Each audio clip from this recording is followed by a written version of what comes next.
جاي لكم النهارده بعجله امريكاني، عجله مش هتشوف زيها في السوق المصري، عجله قمه في التميز ومن نوادر. الحاجه دي جايه استيراد صناعه امريكي غير القطعه المتوفره في السوق المصري. يلا بينا نبتدي. شوفوا الفيديو للنهايه هتستمتعوا كتير، لان احنا بنقدم قطعه من النوادر غير اي حاجه موجوده في السوق.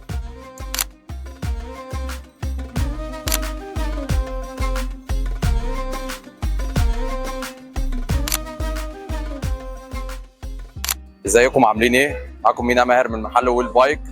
العجله اللي معانا دي امريكاني غير اي عجله هتشوفها في السوق المصري، ودي تختلف تماما عن مميزات كالموتور. مثلا الموتور هنا الجوده بتاعته غير العجل اللي هو الصيني اللي موجود، لان الحاجات الكواليتي اللي بتنزل لامريكا غير الكواليتي اللي بينزل. ازيك يا استاذ سامي؟ في معلش كان في حد بيسلم علينا، انا اسف هنعيدوا الحته دي. كنا بنقوله ان العجله دي تميزها ان الكواليتي بتاعها اللي بينزل للسوق الامريكي غير الكواليتي اللي بينزل للسوق المصري، فالحاجات وخامات الموتور والخامات بتاعت العجله دي غير اي خامات. والعجله دي فيها مميزات كتيره هنقول لكم عليها. العجل المتاح اللي في السوق المصري البادي بتاعه بيبقى مصنوع من الستيل، يعني الحديد. هنا ميزه البادي دوت ان البادي ده مصنوع من الالومنيوم، ومش اي الومنيوم، الالومنيوم بتاعته الخامه بتاعته عاليه جدا، والعجله بتتميز بوزنها الخفيف لان الستيل الوزن بتاعه تقيل. وهنا الخامات بتاعت المفصلات غير الخامات بتاعت المفصلات في العجل اللي بينزل في السوق المصري العادي اللي بالكهرباء العادي. فالكواليتي بتاع العجله دي كواليتي محترم جدا جدا جدا. القطعه دي من نوادر وقطعه وحيده عندنا، مش هتلاقيها غير عند محل ويل بايك، ولو لقيتها جديده هتلاقيها باسعار فلكيه. فاحنا عندنا بنوفرها بسعر رخيص. بس انا عارف ان انت عاوز تشترك في القناه والضغط على زر اللايك وتشير الفيديو لو حد مهتم بالحاجات دي. ما تنساش دي اهم حاجه، تدعمنا عشان نستمر. هنكمل مع العجله دي والمواصفات بتاعتها.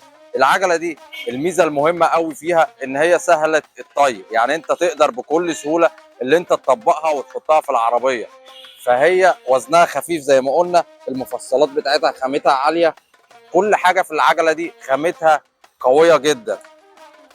فيها 3 سرعات، فيها السرعه اللي هي البطيئه للتمشيه، وفيها سرعات تانية اللي انت بتقدر تسرع. الماكس سبيد بتاع العجله دي 25 كيلومتر في الساعه، بس ده انا ما اعتقد دي سرعه مناسبه لو انت مشاويرك بسيطه مش مشاوير كتيره. وكمان العجله دي تقدر تمشيك من 25 ل 30 كيلومتر في الساعه، لان برضو البطاريه بتاعتها ليثيوم، حاجه خامتها محترمه جدا. البطاريه هنا في الجزء الداخلي مزوده كمان بانوار، في هنا نور خلفي، النور ده جودته عاليه جدا، اضاءه خلفيه محترمه، والاضاءه الاماميه بتاعتها محترمه جدا.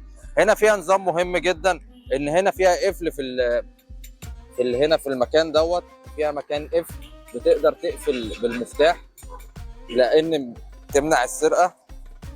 نظام الفرامل بتاعها ديسك بريك، الديسك بريك ده طبعا حاجه قويه غير اي نظام، يعني حتى الفرامل بتاعتها شديده التوقف.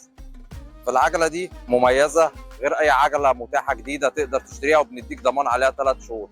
وكان عندنا فيديو سابق عن سكوتر غازي قادر سعره لا يصدق، كان سعره 12000 جنيه، سعر مميز. عاوزكم هسيب لكم اللينك بتاعه في الديسكريبشن. وكان عندنا سكوتر فارح برضه، فارح جدا، الوحيد في مصر، سعره معدي ال 125 جنيه ألف جنيه، سعره معدي ال 125,000 جنيه، احنا بنبيعه ب 30,000 جنيه بس، اسمه ايلارك، ده الوحيد في مصر، سعره 2000 دولار في السوق العالمي. شكرا ليكم من محل ويل بايك، هنقدم لكم كل ما هو مميز، وعايزكم ترجعوا للفيديوهات السابقه هتشوفوا حاجات مميزه جدا وحاجات من النوادر. ونتمنى لكم كل الخير والسعاده. سلام.